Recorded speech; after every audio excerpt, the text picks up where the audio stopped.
और कुरान पाक ला करके जुनैद बगदादी के सामने रखा और कहा, जुनैद क्या ये मेरे नबी की तस्वीर नहीं है? आंखें देखना हो तो पढ़ो, मा ज़ागल बसर हुआ मा तगा, चेहरा देखना हो तो पढ़ो, वद्दुहा वल्लैलि इज़ा सजा, हाथ देखना हो तो पढ़ो, वमा रमैत इज़ रमैत वलाकिन्नल्लाह रमा, अगर कदम देखना हो तो पढ़ो, ला उक़सिमु बिहादल बलद व अंत हिल्लुम बिहादल बलद, अगर सीना देखना हो तो पढ़ो, अलम नशरह लक सदरक व वज़अना अन्का विज़रक, अगर इस नबी की गुफ्तार देखना हो पढ़ो, वमा यंतिकु अनिल हवा इन हुवा इल्ला वहयु यूहा, इस महबूब की अताएं देखना हो तो पढ़ो, इन्ना आतैना कल कौसर, नारे तकबीर। अगर पढ़ना है तो कंजुल ईमान से पढ़ा करो। जहां बरेली का इमाम ये भी बताएगा, कुरान पढ़ने वाला अपने नबी को ये नहीं कहेगा मेरा नबी मेरे जैसा था या उसका इल्म ऐसा था वैसा था, बल्कि बरेली का इमाम बताएगा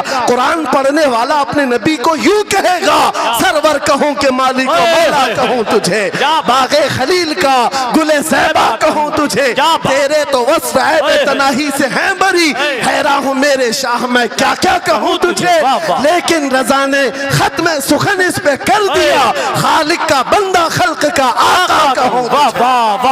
हमारा शिवा है पूरी दुनिया में कि सिर्फ और सिर्फ रसूल पाक की गुलाम कौम ऐसी है जो 1 मिनट में पूरा सन्नाटा तारी कर सकती है। किसी ने एक साहब से पूछा था, वेल ट्रेन्ड फौज जो होती है, चाहे वो अमेरिका की हो कि रशिया की हो कि जापान की हो, चाइना की हो, उनसे पूछा गया कि अगर 10,000 फौज को सफों में खड़ा करना हो और उनको रेडी करना हो तो आपको कितना टाइम लगेगा? किसी के बारे में कहा कि अमेरिकी फौज के लिए हमें 4 घंटे लग जाएंगे, हम तरतीब दे देंगे। रशियन फौज के लिए 3 घंटे लग जाएंगे, चाइनीज और एक्टिव हैं, 2 घंटे में अपनी सफें तरतीब कर लेंगे।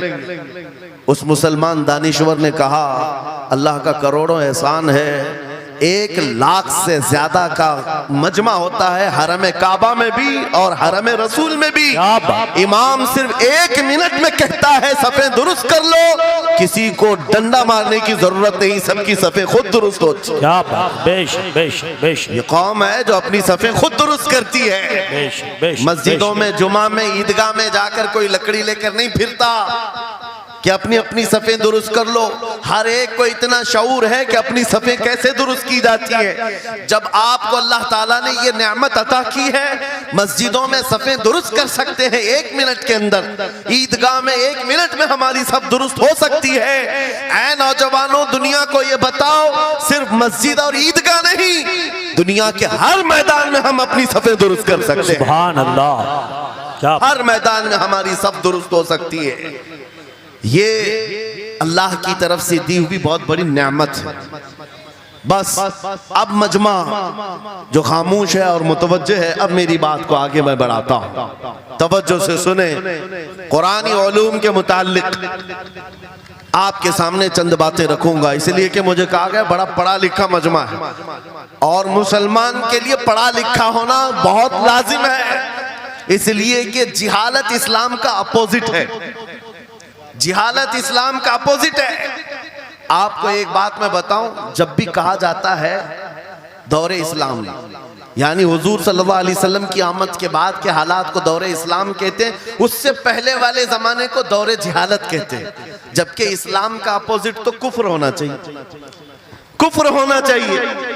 ये दौरे इस्लाम है और इससे पहले दौरे कुफ्र था। नहीं, दौरे इस्लाम से पहले वाले दौर को दौरे जिहालत कहते हैं, इसलिए कि बताना है इस्लाम और जिहालत 2 अपोजिट चीजें हैं, 2 अपोजिट चीजें हैं।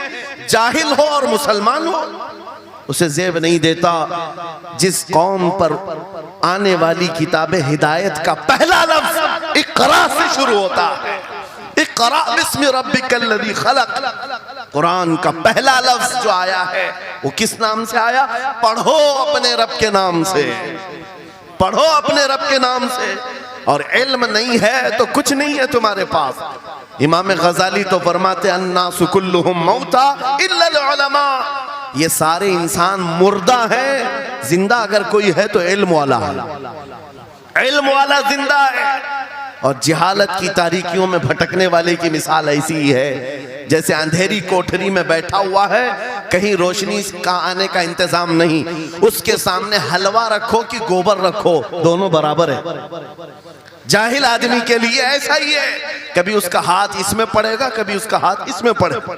जब नजर नहीं आ रहा है तो हलवा को गोबर समझकर खा लेगा और कभी गोबर को हलवा समझ के खा लेगा, गलाजत उसके लिए बराबर हो जाएगी। लेकिन इल्म को कहा गया अल इल्मु नूरुन, इल्म रोशनी है। जिसके पास इल्म आता है वो तमीज सीख जाता है, उसके पास अखलाक आ जाते हैं, वो हलाल और हराम के फर्क को समझने लगता है, बुरे और अच्छे के दरमियान फर्क मालूम होने लगता है। इसीलिए मेरे अजीजों, मुझे बड़ा गर्व है और फख्र है, हमारी ही खानकाह से आवाज आती है आधी रोटी खाएंगे और बच्चों को पढ़ाएंगे। बेशक, क्यों? बेशक। उस अजीम खानकाह से आवाज दी गई, क्यों? सिर्फ इसलिए नहीं कि तुम बड़े होकर के डॉक्टर बनोगे, इंजीनियर बनोगे। लोगों की नजर में अब बात यही रह गई है, पढ़ा इसलिए जाता है कि डॉक्टर बनना, इंजीनियर बनना है और कमाना है, बहुत कमाना है। इल्म जो है आज कमर्शियल बना लिया गया। इल्म इसलिए नहीं, इल्म इसलिए हासिल किया जाता है कि बंदा खुदा को पहचाने, बंदा अपनी हकीकत को पहचाने, जिंदगी गुजारने के उस्लूब उसे मालूम हो जाए। इल्म इसलिए सिखाया जाता है। बहुत सारे लोग सिर्फ नौकरी के लिए समझते हैं कि इल्म हासिल करना चाहिए, नौकरी के लिए नहीं, अपने अखलाक को बुलंद करने के लिए इल्म आना बहुत जरूरी है। मेरे अजीजों, कुरान अज़ीम वो हिदायत की किताब तुम्हारे पास आई, इस कौम के लिए अलमिया नहीं है तो और क्या है, जो किताब उलूम का ज़ख़ीरा है। आज दुनिया उस किताब पर रिसर्च कर करके नए इल्म व फ़नून हासिल कर रही है। उस किताब को तो हम मुर्दों पर पढ़ने के लिए रखे हैं। वो कुरान अज़ीम जो हिदायत की किताब और सारे उलूम का सर चश्मा है, उस किताब को कहाँ पढ़ते हैं? मैयतों पर। किसी का इंतकाल हो गया तो तीजे में पढ़ेंगे, चहलुम में पढ़ेंगे, नवे में, 20वें में पढ़ेंगे। वो ईसाले सवाब के लिए सिर्फ रखा गया। और उससे थोड़ा आगे बढ़ गए तो कसम खाने के लिए कुरान। आओ चलो हम कसम खाते कुरान पे हाथ रख करके, कुरान पे हाथ रख के। मियाँ क्या कुरान कसम खाने की किताब है? कुरान की वो आयत मैंने सबसे पहले पढ़ी, अल्लाह फरमाता ज़ालिकल किताबु ला रैब फीही, ये वो किताब है जिसमें शक की गुंजाइश नहीं, और ये हिदायत है परहेजगारों के लिए। और कुरान में 3 जगह ये लफ्ज आया है, हुदल लिन्नास, हुदल लिलमुमिनीन, हुदल लिलमुत्तकीन। ये सारे इंसानों के लिए भी हिदायत है, ये सारे ईमान वालों के लिए भी हिदायत है, और परहेजगारों के लिए भी हिदायत है। सब हिदायत अलग अलग अंदाज से हासिल करते हैं। बारिश एक ही है बरसने वाली, जमीनें अलग अलग हैं। बहुत नरम जमीन हो तो वो जमीन बारिश से फायदा ज्यादा उठाती है, और थोड़ी सी ओबड़ खाबड़ जमीन हो तो वहां से फायदा कम आता है। बारिश एक ही है, कुरान बारिश हिदायत है। जिसके दिल की जमीन जितनी नरम होगी उतना वो उससे हिदायत उठाएगा। सुभान अल्लाह, बेशक, उतना उससे फायदा उठाएगा। और आज हालात ये हैं, ऐ नौजवानों अपने दिल पर हाथ रख करके बताओ, कुरान कितने लोगों ने पढ़ा है? कुरान कितने लोगों ने पढ़ा? मैं हाथ नहीं उठवाता, किसी भी बात पर हाथ मत उठाया करो। ना ही झूठे हाथ उठाना है, ना सच्चे हाथ उठाना है, ना ही किसी और को शर्मिंदा करना है। अपने दिल पे हाथ रख करके बताओ कुरान कितनी मर्तबा पढ़ लिया। क्योंकि कुरान पाक, बहुत सारे लोग ये समझते हैं मदरसे में बचपन में एक बार पढ़ लिया तो उसका हदिया हो गया, खत्म हो गया है, अब इसके बाद फिर हमारी मैयत पे ही पढ़ा जाएगा। इसीलिए तो कुरान के उलूम से नावाकिफ हो गए। अरे समझना तो दूर की बात, देख करके पढ़ना भी मुश्किल है। आज लोगों का देख कर पढ़ना मुश्किल हो गया। कुरान तुम्हारे पास बहुत सारी किताबें नहीं है, बहुत सारे ग्रंथ नहीं, बहुत सारे वेद नहीं है जिनका शुमार ही नहीं है। तुम्हारे पास ओनली वन, एक किताब कुरान पाक, ऐसी महफूज किताब जिसके बारे में अल्लाह ताला खुद फरमाता है सूरह कमर में, वलक़द यस्सरनल कुरान लिज़िक्रि फ़हल मिन मुद्दकिर। हमने कुरान को याद करने के लिए आसान बनाया है कोई याद करने वाला? 4 बार यह आयत अल्लाह ताला फरमाता है कोई याद करने वाला? अल्लाह जब फरमा रहा है कुरान आसान है तो कौन कहता है ये मुश्किल है? हमने खुद अपने हाथों तबाही को दावत दी है। दर्स कुरान को अगर हमने न भुलाया होता, ये जमाने ने जमाना न दिखाया होता, वो जमाने में मुअज़्ज़ज़ थे। मुसलमान होकर आज हम खार हुए हैं, तारीके कुरान होकर आज हम छोड़े बैठे हुए हैं। कुरान अजीम को छोड़कर बैठना कितनी बड़ी गुमराही है। आज हालात ऐसे आ गए कि कुरान को बदलने की बातें होने लग गई। क्यों? तुम उठाते ही नहीं। 26 आयतें निकाल दो, 25 आयतें निकाल दो, इसमें ये बातें उसमें वो बातें हैं। मुसलमान को तो पता भी नहीं है कौन सी आयतों के बारे में ये वावेला मचाया जा रहा है। अरे तुम पढ़ो, तुम्हारे लिए कुरान आया है। ये जितनी भी कॉन्फ्रेंसें हैं, मैं समझता हूं इसके बदले हर जगह सुबह व शाम कुरान पढ़ने और पढ़ाने का इंतजाम हो जाए।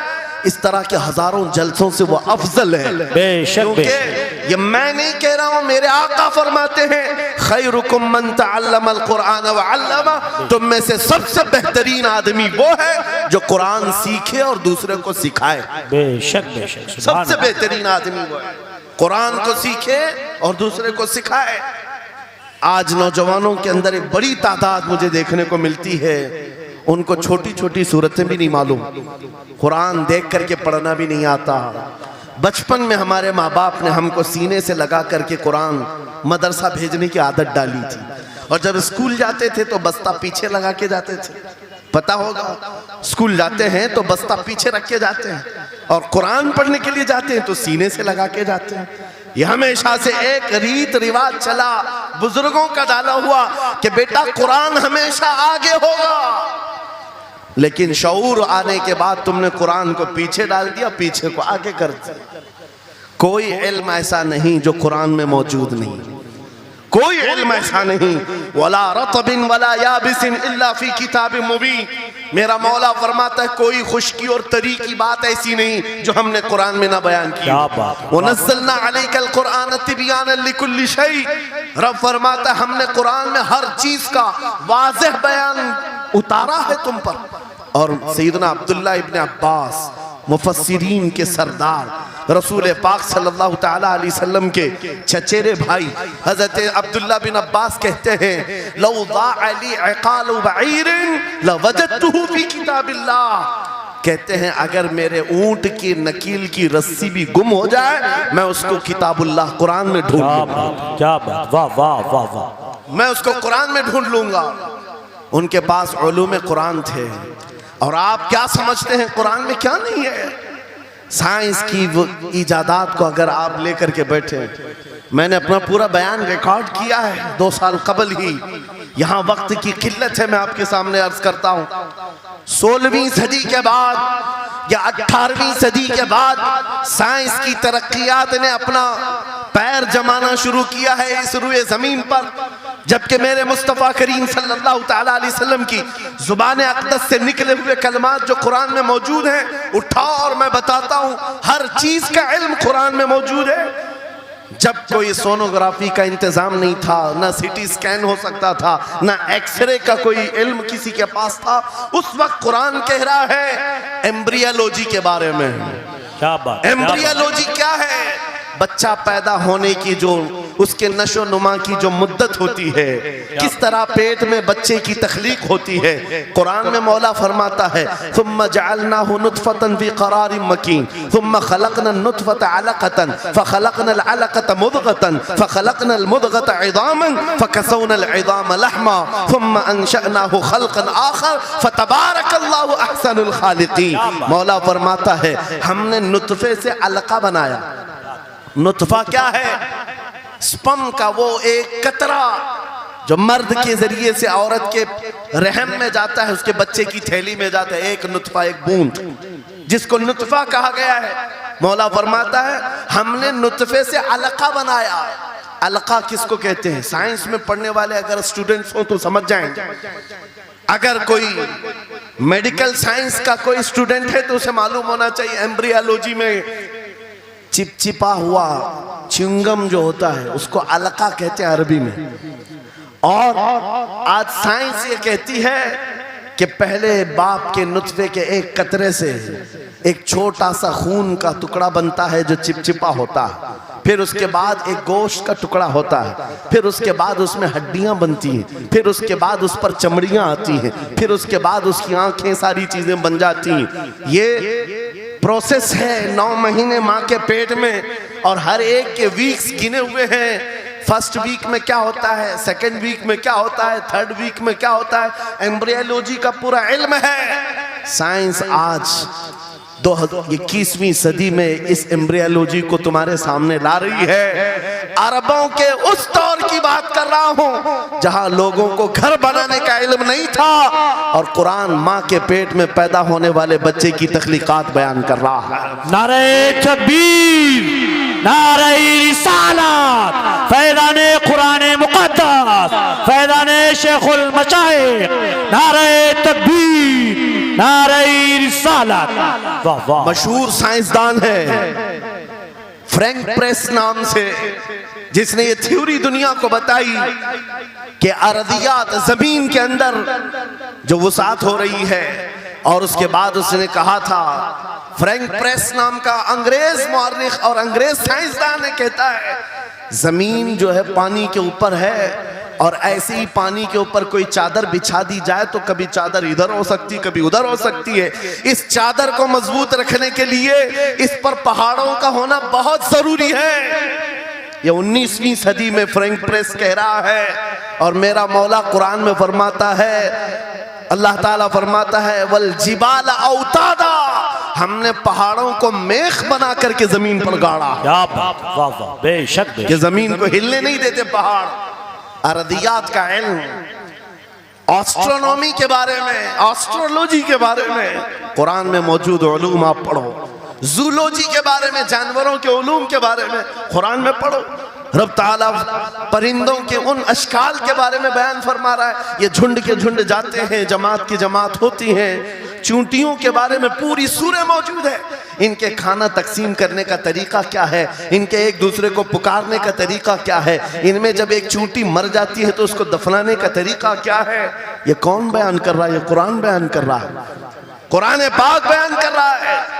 जब तरक्कियात इस कदर आगे आ गई कि मशीनों के सहारे से आज जर्रे को देखा जाता है, परखा जाता है, और फिर दुनिया को बताया जाता है ये हमारी तहकीक है, और कुरान उस जमाने में बयान कर रहा है। मेरे अजीजों, एक बात बताता हूँ, 18वें पारे में सूरह नूर में एक आयत आई है, उस आयत के बारे में मैं बताता हूँ बाद में। लेकिन 18वीं सदी में एक साइंसदान जो अमेरिका की सफर पर था, उसने अटलांटिक ओशियन में एक जगह ऐसी देखी जहां पर इतना अंधेरा है कि हाथ निकालो तो भी नजर नहीं आए, सूरज की रोशनी भी नहीं पड़ती। वापस आकर के उसने कहा मैंने एक ऐसी जगह दरियाफ्त की है जहां सूरज की रोशनी ही नहीं पड़ती और अपनी आंखों को कुछ नजर नहीं आता। अगर हाथ निकाल करके देखो, समंदर के बीचों बीच अटलांटिक ओशियन, ये कोई तालाब का नाम नहीं है। ये लंबा सफर तय करके कोई एक जगह को ढूंढ लिया एक साइंसदान, और आकर के दुनिया को बता रहा है मैंने एक ऐसी जगह मालूम की जहां पर खूब अंधेरा होता है, हाथ भी नजर नहीं आता। जब वो आकर के बताता है, एक आलिम रब्बानी ने कुरान की आयत पढ़ी, मौला कुरान में फरमाता है, इज़ा अखरज यदहु लम यकद यराहा व मन लम यजअलिल्लाहु लहु नूरन फमा लहु मिन नूर। कुरान में अल्लाह फरमाता ज़ुलुमातुम बअदुहा फौक़ बअद, एक जगह हमने ऐसी बनाई है जहां अंधेरियों पर अंधेरियां हैं, जहां हाथ भी निकालोगे तो हाथ नजर नहीं आएगा। कुरान में 1400 साल पहले ये जब बात आई, उस साइंसदान को बताया गया, ये तो अल्लाह ने कुरान में बयान किया है। अब और ताज्जुब की बात क्या है, सुनो। वो आया साइंटिस्ट, कहा ये किसकी बयान की हुई किताब है? कहा मोहम्मद रसूलुल्लाह की, मक्का में पैदा हुए, मदीने में जिंदगी गुजारी, आखिर दिन की। उसने कहा मैं उनके बारे में जानना चाहता हूँ, हो सकता है वो समंदरों के बहुत बड़े माहिर थे, वो समंदरी उलूम के बारे में बहुत कुछ जानते थे, उन्होंने जिंदगी का बहुत सारा हिस्सा समंदरों के सफर में गुजारा होगा। उस जमाने में उनको अटलांटिक ओशियन में मौजूद ये अंधेरा कैसे पता चला? ताज्जुब की बात है, हैरत की बात है। जब उस साइंसदान से कहा गया, ए अजीज, हकीकी बात तो यह है कि पूरी 63 साला जिंदगी में मेरे आका एक बार भी समंदर के पास नहीं गए। एक बार भी इत्तेफाक नहीं हुआ। तब वो कहता है जो बंदा कभी समंदर के सफर पर गया ही नहीं और वो अटलांटिक ओशियन में मौजूद अंधेरियों की बात करता है तो फिर ये अपने पेट से नहीं, ये अल्लाह की बात कर रहा है। क्या बात, बेशक बेशक, ये खालिक समंदर की बात कर रहा है बेशक, जिसने वो अंधेरियां पैदा की। मेरे अजीजों, आपसे मेरा खिताब इसलिए है कि जो ज़ख़ीरे अल्लाह ताला ने हमारी किताब मुक़द्दस में रखे हैं, इसको हल करते करते लोगों के बाल सफ़ेद हो गए और तुम तो अखलाक सीखने के लिए ऐसे लोगों के पास जाते हो जिनको पेशाब करने का तरीका नहीं मालूम। क्या बात, बेशक, कुरान के उलूम क्या कम है तुम्हारे पास। अब मैं आता हूँ, ये तो साइंसी बातें हो गई, मैथमेटिक्स तो पूरा कुरान में इतना है, बयान करते करते मैं सुबह कर डालूं। कुरान पाक के अददी एजाजात, कुरान पाक के हिसाब, रियाजी, मैथमेटिक्स के फंडे, बहुत कुछ है। फिजिक्स के बारे में है, ज्योग्राफी के बारे में है, अलजिब्रा के बारे में है, साइंस के बारे में है। ये तमाम उलूम तो एक मिसाल के तौर पर मैं आपके सामने रख रहा हूँ, लेकिन अफसोस मैं उस कौम से बात कर रहा हूँ जिस कौम ने कुरान को छूना भी बंद कर दिया है। जाकर के देखें, आज ही जाकर के देखें, घरों के अंदर तुम्हारे टीवी, फ्रिज और वॉशिंग मशीन तो धूल से साफ होंगे, रोजाना साफ करते होंगे, कुरान को हफ्ते हो गए कभी छुआ भी नहीं। गर्द जमी हुई, धूल लगी हुई है। कुरान के साथ ये नाइंसाफी बंद कर दो, कुरान के साथ ये दोहरा मेयार बंद करो। आपको पता है क़यामत के दिन मेरे आका फरमाते हैं जो दो चीजें जिसकी हिमायत में आ गई उसको जन्नत में जाने से कोई नहीं रोकेगा, और दो चीजें जिसके खिलाफ खड़ी हो गई फिर उसको दोज़ख में जाने से भी कोई नहीं रोक सकता। हुजूर से पूछा गया वो दो चीजें क्या हैं? हुजूर फरमाते हैं जिसकी हिमायत में रमजान और कुरान खड़े हो गए उसका जन्नत में जाना तय हो जाता है। क्या बात, वाह वाह। और जिसके खिलाफ खड़े हो गए रमजान और कुरान, हुजूर फरमाते हैं फिर उसका दोज़ख में जाना तय हो जाता है। अल्लाह अकबर। अल्लाह के रसूल दानाए ग़ुयूब, कायनात के सरदार मेरे आका दुआ करते हैं अल्लाहुम्मा जअलिल कुरान हुज्जतन लना ला हुज्जतन अलैना। ये मेरे नबी की दुआ है। आप तवज्जो करें, हुजूर जब ये दुआ कर रहे हैं, ऐ अल्लाह कुरान को क़यामत के दिन मेरा हिमायती बना, मेरे खिलाफ ना बना। क्या बात, वाह। साहिब कुरान खुद कह रहे हैं क़यामत के दिन इसको हमारे खिलाफ ना खड़ा कर, कुरान को हमारा हिमायती बना। ऐ लोगों, हम कौन सी जिंदगी गुजार रहे आज? बहुत दूर हम आ चुके हैं, बहुत दूर हम आ चुके हैं। आज कुरान की तालीम को भी इतना सस्ता समझा जाता है, इतना सस्ता कि आपके पास अगर बच्चे के पास टाइम हुआ तो मदरसा भेजो, नहीं तो छोड़ो जाए। मदरसों में आने वाले वो बच्चे जिनकी नाक बह रही हो, कपड़े ढंग के ना हो, कारी साहब और हाफिज साहब खुद ही उसको साफ भी करें, खुद ही पढ़ा करके भी भेजे। क्या तुम अपने वक्त की मशहूर कॉन्वेंट स्कूल में भी इसी तरह अपने बच्चों को भेजते हो? वहां पर गैर हाजिरी से कितना डरते हो, अपनी छुट्टियां तर्क कर देते हो, रिश्तेदारों से मिलना बंद कर देते हो। नहीं, बच्चे की स्कूल छूट सकती है, लेकिन कुरान के साथ कैसा दोहरा सलूक है, कुरान के साथ कैसा मेयार है। आपको मैं बताता हूँ, इमाम हमारे सिराजुल उम्मा इमाम आजम अबू हनीफा रज़ी अल्लाह ताला अन्हु अपने बेटे को जिस कारी कुरान के पास पढ़ने के लिए भेजा करते थे, कारी साहब ने इमाम आजम के बच्चे को पूरा कुरान पढ़ा दिया।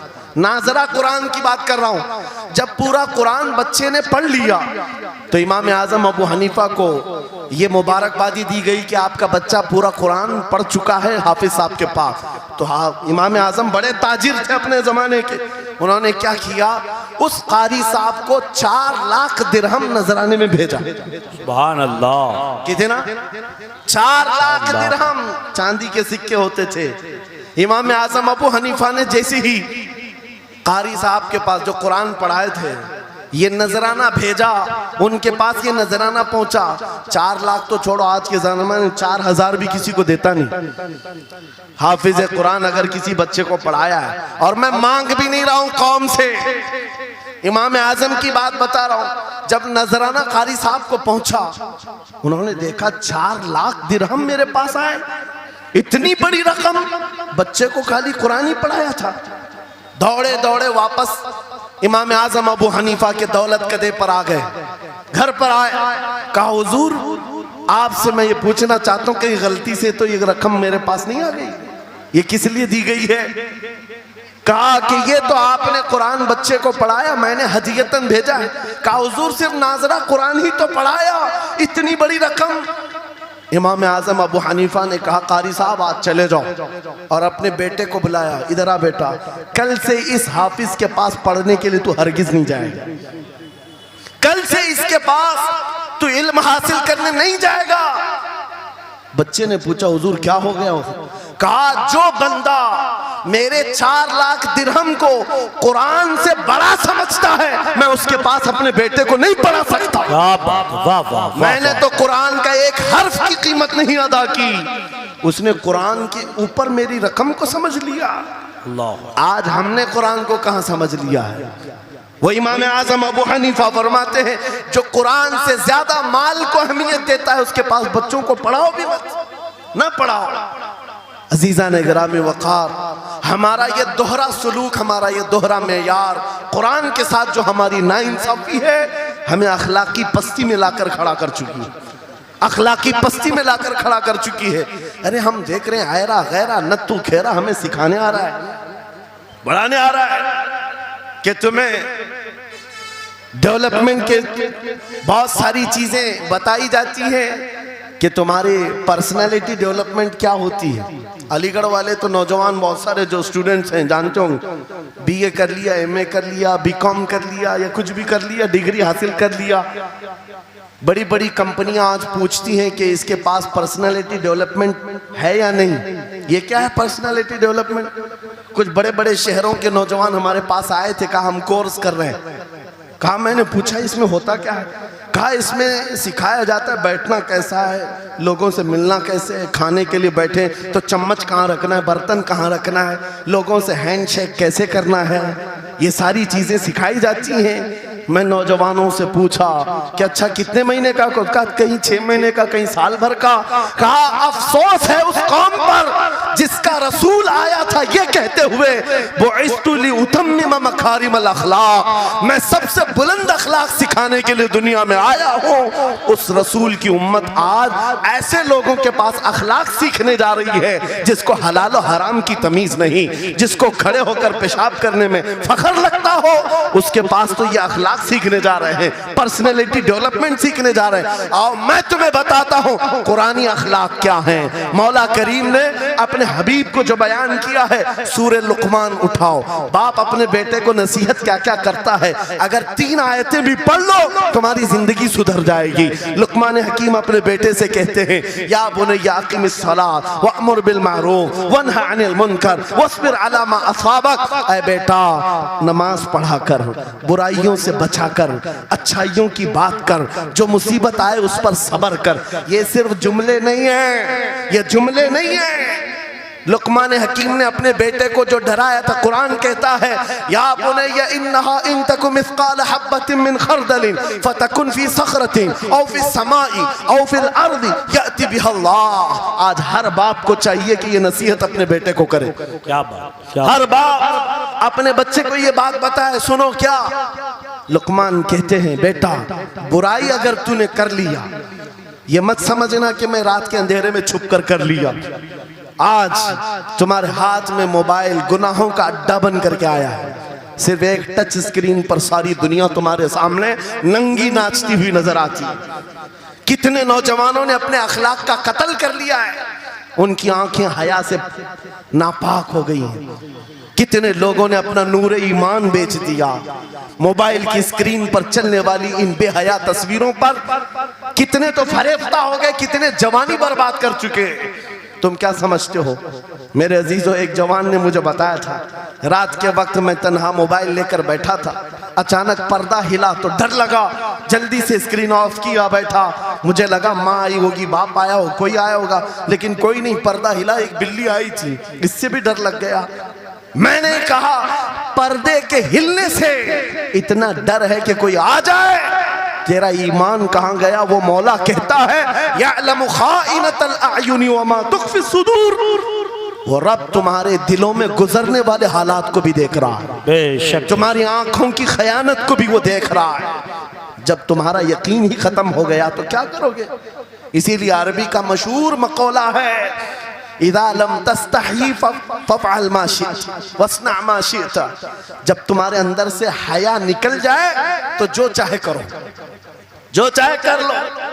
आज लुकमान हकीम की वो बात मैं पेश कर रहा था, आयत मुकम्मल करता हूँ। बाप अपने बेटे से कहता है, अगर बुराई कर लिया तूने, अगर बेहयाई हो गई, ये मत समझ के बहुत छुप करके किया। आज से 4000 साल पहले लुकमान हकीम कह रहे हैं अपने बेटे से, अगर बुराई तू आसमानों में जाकर करेगा, या पहाड़ के अंदर घुस कर करे, या जमीन के अंदर जाकर करे, कहीं पर भी कर ले। जबकि ये तीनों चीजें उनके जमाने में नहीं थी, न पहाड़ों के अंदर जाकर के करने का तसव्वुर, न जमीनों के अंदर जाने का, न आसमानों में उड़ने का तसव्वुर। ये सब आज के दौर में मुमकिन है। और लुकमान हकीम कहते हैं, अगर तू इन सब जगहों पर जाकर कहीं पर भी करेगा, याती बिहल्लाह, अल्लाह वो तेरे सामने लेके आएगा। बेशक वमन यअमल मिस्काल ज़र्रतिन खैरन यरा वमन यअमल मिस्काल ज़र्रतिन शर्रन यरा। तुम अगर राई के दाने के बराबर भी नेकी करो, अल्लाह वो तुम्हें दिखाएगा। राई के दाने के बराबर भी बुराई करो, अल्लाह तुम्हें दिखाएगा।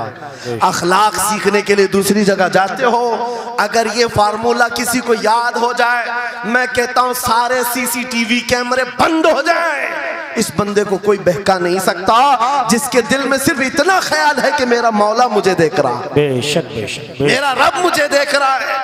उसकी निगरानी के लिए किसी कैमरे की जरूरत नहीं, किसी सीसीटीवी की जरूरत नहीं। अजीजा ने गिरामी वक़ार, बच्चों के दिलों में अखलाक बाद में आएंगे, अल्लाह का खौफ उनके दिल में डालो। अल्लाह देख रहा है, एक दिन तुम्हें हाजिर होना है, सब लाया जाएगा, सब लाया जाएगा। जो कुछ किया था, जो कुछ कहा था, सब लाया जाएगा। लुकमान हकीम ने अपने बेटे को अखलाक सिखाया। क्या सिखाया? वक़्सिद फी मशीका वग़्दुद मिन सौतिका इन अनकरल अस्वाति लसौतुल हमीर। चलना हो तो मियाना अंदाज में चलो, ऐसे नहीं कि अकड़ कर चलना है या झुक कर चलना है। एतदाल के साथ चलो और आवाज को नरम रखा करो। बेशक कुरान कहता है सबसे बुरी आवाज गधे की आवाज है। लोग आज चिल्लाते हैं, एक दूसरे को ठट्टे मारते रहते हैं। ये महफिलों के आदाब भी नहीं, ना ही तुम्हारे अखलाक हैं। इसीलिए शेख सादी ने फरमाया है, तामर्द सुखन न गुफ्ता बाशत ऐबो हुनरश न हुफ्ता बाशत। जब तक आदमी बात नहीं करता, उसकी अच्छाइयां भी मालूम नहीं होती, उसकी बुराइयां भी नहीं मालूम होती। बेशक जब बात करता है तो पता चल जाता है इसके अखलाक कैसे है। बात करता है तो समझ में आ जाता है कौन सी कैटेगरी का है। इसलिए अपनी जुबान को ऐसी रखो कि दुनिया तुम्हें आला नस्ल का समझ सके। बात करो तो तमीज के साथ, चीख पुकार करना, एक दूसरे को इस तरह से बात करना नौजवानों में आज आम हो गया। कुरान कहता है अपनी आवाजों को पस्त करो। एक और बात रब फरमाता है, वला तुसइर खद्दक लिन्नास, लोगों को से मुंह मोड़ करके बात मत करना। सामने तुम्हारे कोई खड़ा है और तुम इधर घूम करके बात कर रहे हो। ये आज फैशन हो गया है, पीछे पलट करके बात करना, इधर देख करके उसको बात करना। लोग ये समझते हैं फैशन है। मेरा मौला फरमा रहा है ये अखलाक से गिरी हुई हालत है। जब बात करो तो आमने सामने, लोगों से मुंह टेढ़ा करके बात ना करना। ये अखलाक कौन सिखा रहा है? ये कुरान अजीम है। तुम पर्सनालिटी डेवलपमेंट सीखने की बात कर रहे हो, तालीमात इस्लाम को छोड़कर क्या पर्सनालिटी डेवलपमेंट हासिल कर पाओ? तुम्हारे पास सब कुछ है लेकिन सीखना नहीं चाहते। आज तक नौजवानों में से मुझे कोई मिला नहीं इस तरह से कि लोग आते हैं, मुफ्ती साहब बीवी को 2 तलाक दे दिया, 3 तलाक दे दिया, अब क्या करना है, इद्दत कैसे गुजारना है? या ज्यादा से ज्यादा दारुल इफ्ता में आते हैं, मुफ्तियान कराम होंगे, झगड़े के मसाइल लेकर के आते हैं, बाप मर गए, इसको कितना मिलना है, इसको कितना मिलना है। अरे जिंदगी गुजर गई, कभी आ करके ये क्यों नहीं पूछा मेरे घर में मंगनी हो रही है, शादी हो रही, ये बताएं मेरे मुस्तफा ने कैसे शादी की? क्या बात है, क्या बात, बेशक ये क्यों नहीं पूछा? मैं बीमार हो गया हूं, मुझे बताएं रसूलुल्लाह ने बीमारी के आलम में क्या कहने का हुक्म दिया? क्या बात, अगर तलब हो मेरे नबी के पीछे चलने की तो बंदा ढूंढ ढूंढ कर चलेगा, बेशक ढूंढ ढूंढ कर चलेगा। बेशक। हजरत इमाम अबू यूसुफ के बारे में और बाद में इमाम अहमद बिन हम्बल के बारे में कहा कि आपने कलिंगर खाने का बहुत शौक था, तरबूज, आप तरबूज कहते हैं? हाँ, हमारे यहाँ मुंबई में इसको कलिंगर कहते।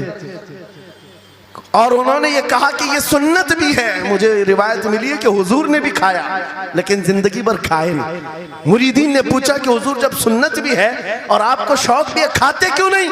कहते हैं अब तक मैं वो तरीका ढूंढ रहा हूं कि मेरे नबी ने कितने टुकड़े करके खाए। अल्लाह अकबर, अल्लाह अकबर, वाह वाह। मुझे वो जो तरीका चाहिए। हुजूर के पीछे चलने वाला ढूंढ ढूंढ करके अमल करता है। और आज हमने जिंदगियां ऐसी बनाई हुई हैं कि लगता है दारुल इफ्ता, मुफ्ती और उलमा सिर्फ तलाक के लिए हैं, ये इद्दत के मसले पूछने के लिए, विरासत के मसले पूछने के लिए। अरे हमें भी काम दो, हम ढूंढ ढूंढ कर तुम्हें बताएं मेरे नबी चलते कैसे थे, मेरे नबी बात कैसे करते थे, लोगों से मुसाफा कैसे करते थे, लोगों के सामने आते तो कपड़े कैसे पहनते थे, मेरे नबी की नमाजें कैसी थी, हुजूर जब दस्तरखान पर बैठते कहां से शुरू करते कहां से खत्म करते। इस काम पर भी तो उलमा को लगाया करते ताकि तुम्हें पता चलता मुझे कहीं और से अखलाक सीखने की जरूरत नहीं, दुनिया के सारे अखलाक मेरे नबी के कदमों में मौजूद है।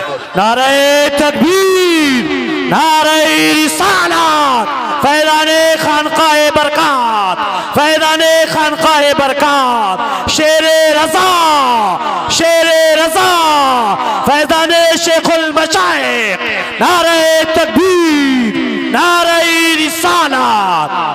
वाह वाह। दर्स कुरान को अगर हमने न भुलाया होता, ये जमाने ने जमाना न दिखाया होता। इको बंद कर दो, इको। कुरान पाक के सिलसिले में मुझे बयान करने का हुक्म दिया गया, बस मैं वही बातें कर रहा हूँ। मैं आपको अपने मौजू से जो मुताल्लिक है वो बातें अर्ज करता हूँ। कुरान क्या तमीज सिखाता है। आज घर घर के अंदर जो एक बहुत बड़ी बला आई हुई है, हर तीसरा चौथा घर ये शिकायत लेकर के आता है बेटा हाथ से निकल गया, बेटी हाथ से निकल गई। माँ बाप इस बात के लिए रोज परेशान है, बेटा हाथ में नहीं आता, बेटी हाथ में नहीं आती। जहां ये जवान हुए 10वीं पास किया, ये मुंह दिखाते हैं हमको, आंख फिराते हैं हमको। फरमा बरदार बच्चों की कमी बहुत कम हो गई। गलती इन बच्चों की नहीं, उन माँ बाप की भी है। तुमने इनकी तरबियत तो खिलौनों से की है। इनकी तरबियत में तो तुम चाहते थे कि हर संडे इनको पिकनिक पर ले जाएं, बच्चा खुश हो जाएगा। इनको घुमाएंगे फिराएंगे, जो बच्चा मांगेगा सब ला कर देंगे। अरे ये 14 साल का नहीं हुआ, हाथ में मोबाइल भी पकड़ा दिया, सब कुछ कर दिया बच्चे के लिए। और अब बाप ये सोचता है ये 16 साल का हो जाए तो मेरी बात मानना चाहिए। एक बात याद रखो, जमीन में अदरक बो करके गन्ना आने की उम्मीद मत रखना। बेशक बेशक। जो बोते हो वही फसल आती है। मेरे नबी ने फरमाया अल्लिमु औलादकुम सलासा खिसालिन, हुब्ब नबीकुम व हुब्ब अहली बैतिही व तिलावतल कुरानिल करीम। मेरे आका की हदीस है, हुजूर फरमाते हैं अपनी औलाद को सबसे पहले 3 बातें सिखाओ। 3 बातें सिखाओ। क्या है? नंबर 1 अपने नबी की मोहब्बत सिखाओ। बेशक, सुभान अल्लाह। क्या होगा इससे? तुम जिस बात के लिए आज परेशान हो ना, 16 साल के बाद मेरा बच्चा मेरा फरमाबरदार बने, याद रखो तुम अगर इस बच्चे को नबी की मोहब्बत डालो, 16 साल नहीं तुम्हारा बेटा 60 साल का होगा, तब भी सर झुकाकर तुम्हारे साथ खड़ा रहे। क्या बात। बेशक बेशक। तुम उसके दिल में अल्लाह रसूल की मोहब्बत डालो, अल्लाह तुम्हारी मोहब्बत उसके दिल में डाले। बेशक बेशक। ये रिटर्न दिया जाता है। नंबर 1 अपने नबी की मोहब्बत, नंबर 2 रसूल पाक के अहले बैत की मोहब्बत। मेरे आका फरमाते हैं बच्चों को सिखाओ। तीसरी चीज कुरान की तिलावत। ये 3 चीजें सिखाओ सबसे पहले बच्चों को। लेकिन इन 3 चीजों से तो हम बच्चों को छोड़ ही चुके। सबसे पहली चीज जो सिखानी थी वो अपने नबी की मोहब्बत। अजीजा ने गिरामी वखार, आज घर घर के अंदर ये जो मुसीबतें आई हैं, माँ बाप की नहीं सुनता। माँ बाप अगर जवान लोग अभी शादी कर रहे हैं तो अभी से तय कर लो, बच्चा होगा, ये ख्वाब नहीं देखेंगे पहले इसको क्या बनाना है। तुम अगर अल्लाह उसके रसूल की मोहब्बत डालने की ख्वाब लेकर उस बच्चे की तरबियत करो, इंशाअल्लाह वो डॉक्टर भी बनेगा, इंजीनियर भी बनेगा, प्रोफेसर भी बनेगा, लेकिन साथ में आशिक रसूल भी बनेगा। सुभान अल्लाह, सुभान। और जहां ये दौलत लेकर के खड़ा होगा, इसके रसूल की दौलत लेकर खड़ा होगा, और प्रोफेसर भी हो जाए, डॉक्टर भी हो जाए, कुछ भी हो जाए, देखो मशाइख मारा रहा जिनके वालिदैन ने उनकी तरबियत की, उनको दुनियावी उलूम का माहिर तो बनाया है, लेकिन आज तक आपने देखा कॉलेज में पढ़ाने वाला प्रोफेसर लाखों मुरीदीन की दस्तगीरी भी कर रहा हो और उनकी शरीयत और तरीकत को बयान भी कर रहा हो। नारे तकबीर, नारे रिसालत,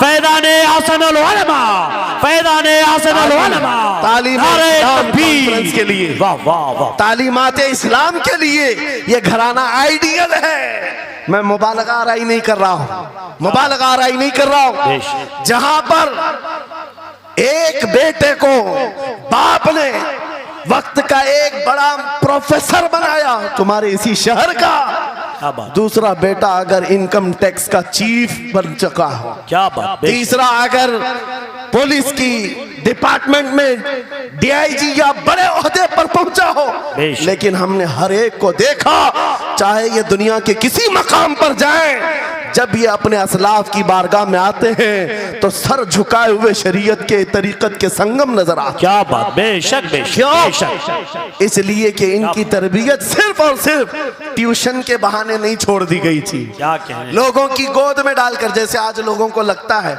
बच्चे को पढ़ाने के लिए महंगी स्कूल दे दो, अच्छी से अच्छी स्कूल, और बच्चा आए तो शाम में ट्यूशन के लिए किसी टीचर या प्रोफेसर को दे दो। बच्चा तुम्हारी गोद में आया ही नहीं, संडे संडे तो बाप से बच्चे की मुलाकात होती है, और वो भी पिकनिक के नाम पे होती है। क्या कहने, ये हालात जब बच्चों के साथ तरबियत के होंगे तो ये बच्चे जिनसे तरबियत हासिल की है उनके नक्शे कदम पर चलेंगे। लेकिन तुम अगर शरीयत का ट्रांसफर चाहते हो, स्कूल भी पढ़ाओ, ट्यूशन भी पढ़ाओ, लेकिन इश्क़े रसूल की दौलत अपने सीने से इनके सीने में डालो। बिल्कुल, बेशक बेशक। अजीज़ान गिरामी, मेरा मौला फरमाता है, वक़ज़ा रब्बुका अल्ला तअबुदू इल्ला इय्याहु व बिल वालिदैनि इहसाना। माँ बाप के साथ भलाई का हुक्म मेरा मौला फरमाता है।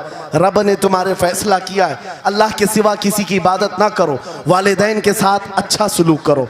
और कैसा सलूक? वला तकुल्लहुमा उफ़्फ़िन वला तनहरहुमा, उनको उफ तक ना कहो, उनको झिड़क कर बात ना करो। नौजवानों याद रखो, जिस दिन तुमने अपनी माँ या अपने बाप को उल्टा जवाब देना शुरू किया, उस दिन से तुम पर रिज्क के दरवाजे बंद हो जाते हैं, बरकत के दरवाजे बंद हो जाते हैं। और ये तो बड़ी बात है, हजरत मौलाना रोम फरमाते हैं, माँ या बाप बच्चे को बात करने में जिस दिन डरने लग जाए, पता नहीं मेरा बेटा क्या समझेगा बोलूं, जिस दिन वो तुमसे बात करने में डरने लग जाए, समझ लो दुनिया का सबसे बुरा दिन तुम्हारा शुरू हो चुका है। अल्लाहु अकबर, शुरू हो चुका है।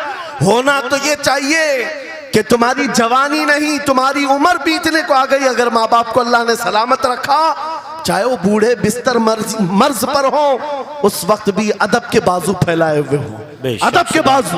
आपको पता है सहाबा इकराम बैठे, मेरे आका सल्लल्लाहु अलैहि वसल्लम, एक खातून आई, रसूल खड़े हो गए, अपनी चादर बिछाया, उस खातून को बिठाया। सहाबा कहते हैं हमने एक खातून को, आई हुई खातून को इतना अदब करते हुए रसूलुल्लाह को पहली बार देख रहे थे। वो खातून आई, बैठी, मुस्कुराई, बातें की और चली गई। सहाबा ने पूछा या रसूल अल्लाह, इस खातून का अदब क्या है? मेरे आका फरमाते हैं ये मेरी दाई, मेरी दूध पिलाने वाली माँ हलीमा सादिया, पैदा हुए नहीं, दूध पिलाई हुई माँ का यह अदब मेरे नबी ने सिखाया। यह अखलाक कुरान के हैं मेरे अजीजों, कुरान के हैं।